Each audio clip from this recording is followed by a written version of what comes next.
रसधारा संस्कृत संस्थान में 4 दिवसीय समारोह का समापन शनिवार को संपन्न हुआ। इसमें 2 दिवसीय कला एवं संस्कृत विभाग के सौजन्य से हुआ। नाट्य महोत्सव की शुरुआत अंबिका दत्त चतुर्वेदी लिखित एम राजेंद्र पांचाल द्वारा निर्देशित नाटक कथा सूर्यमल का मंचन से हुई। भिलवाड़ा के बहुरूपिया कलाकार जानकी लाल, जिन्हें हाल ही में पद्मश्री से विभूषित किया गया, उन्हें समर्पित किया। रसधारा के संस्थापक गोपाल आचार्य से इस समारोह के बारे में लोकवाणी ने विस्तृत बातचीत की। आप भी जान। रसधारा नाट्य समारोह 7 और 8 मार्च 7 मार्च को शुरू हुआ और 4 दिन में 5 नाटक हुए यहाँ। पहले दिन कोटा से नाटक आया था, कथा कवि सूर्यमल की। दूसरे दिन जो नाटक था वो दिल्ली से आया, दुबे जी कहिन। और तीसरे दिन मतलब 9 तारीख को रंग राजस्थान, जयपुर की बड़ी एक आयोजन वहाँ होता है जयपुर में, वो 2 दिन का आयोजन उन्होंने यहाँ अपनी संस्था के साथ कोलैबोरेशन में किया। उसमें पहले दिन 2 एकल नाट्य प्रस्तुतियाँ हुई। एक थी पॉपकॉर्न और दूसरी थी रेड फ्रॉक। और दूसरे दिन यानी 10 तारीख को आज नाटक होगा शाम को, हम भारत के लोग। इस तरह से करके 4 दिनों में ये 5 नाट्य प्रस्तुतियाँ हुई और रसधारा के मिनी साक्षात इसी में यहाँ हुई चारों। और चारों दिन मतलब पिछले 3 दिनों में तो इतनी ज़्यादा तादाद में दर्शक आए कि हम लोगों को कई बार ये लगा कि कहाँ बिठाएं, क्योंकि कई लोग फिर हाउसफुल हो चुका था तो वो नहीं बैठ पाए। तो हमको इस बात का भी थोड़ा दर्द हुआ। इसी कारण से हम लोग कई बार यहाँ जब समारोह करते हैं तो सूचना ज़्यादा अधिक शहर में भी हम प्रचार नहीं करते, क्योंकि इसलिए कि फिर लोगों को बैठाने की यहाँ जगह नहीं है।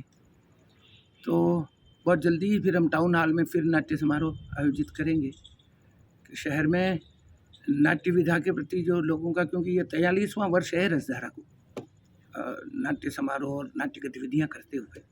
निरंतर हम प्रशिक्षण भी यहाँ देते हैं। नाटक नए बच्चों की जो खेप आई है वो थोड़ा सा डेडिकेटेड तरीके से समर्पित भाव से काम।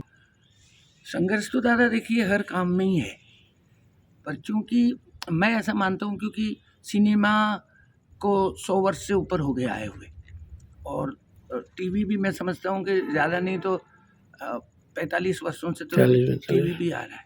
और अब फिर ये मोबाइल जो आ गया है तो मोबाइल में तो सब कुछ आपको वहाँ देखने को। लेकिन नाटक की सबसे जो खासियत है वो ये है कि आप जीवंत लोगों को सामने करते हुए देखते हैं, तो उसका जो अपना आकर्षण है वो जो सामने आपके हो रहा है। फिल्म में तो आप जो देखते हो वो जाने कितने रिटेक के बाद आप देखते हो। नाटक में तो जो आप देख रहे हो वहीं देख रहे हो, जो हो रहा है आपके सामने हो रहा है। तो ये जीवंत कला विधा होने के कारण ये हमेशा से जिंदा थी, जिंदा है और आगे भी जिंदा रहेगी। नाटक के प्रति जो आकर्षण है, क्योंकि मनुष्य की चित्तवृत्तियों का ही पुनरावलोकन हम लोग कर रहे होते हैं नाटक के जरिए। और तो मनोरंजन तत्व भी आपके सामने जो कुछ हो रहा है तो एक लाइवनेस जो फील होती है ना, उसका तो एक असर होता ही है।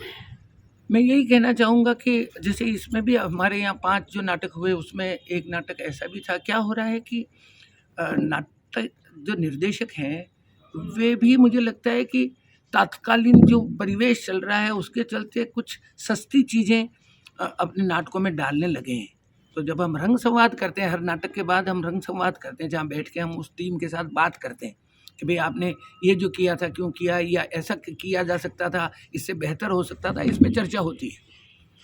तो मैंने ये देखा कि कुछ लोग युवा जो हैं वो थोड़ा जल्दबाजी में है और डरे हुए हैं। उनको लगता है कि कुछ ऐसी सस्ती चीज़ें डालने से लोग प्रभावित हो जाएंगे। लेकिन मुझे इस बात का फ़क्र है कि मेरे भीलवाड़ा शहर की जो ऑडियंस है वो इतने सालों से जो नाटक देख रही है, तो उनको नाटक देखने की तमीज़ भी आई है।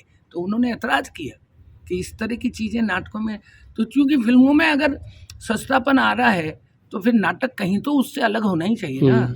अगर नाटक में भी आप उसी तरह के हथकंडे बना रहे हो तो मैं इसके खिलाफ हूँ। और रसधारा ने हमेशा से सात्विकता को और अच्छे कला कर्म को ही आगे बढ़ाने की का संकल्प लिया, और वही हम लेके चल रहे हैं। तो समारोह में कई बार ऐसा हो जाता है कि कोई नाटक ऐसा आ जाता है जिसमें कुछ निर्देशक जो है सस्ती चीज़ें डालने की कोशिश करते हैं। तो युवाओं से मैं यही कहता हूँ कि जो कला का जो मूल सौंदर्य बोध है उसको समझने की ज़रूरत है, बरगलाने में नहीं आना चाहिए, क्योंकि सस्ते प्रलोभनों में हम लोग आ जाते हैं ना, तो चीज़ों और कलाओं की जो ठीक ठीक जो हमको समझ है वो बन नहीं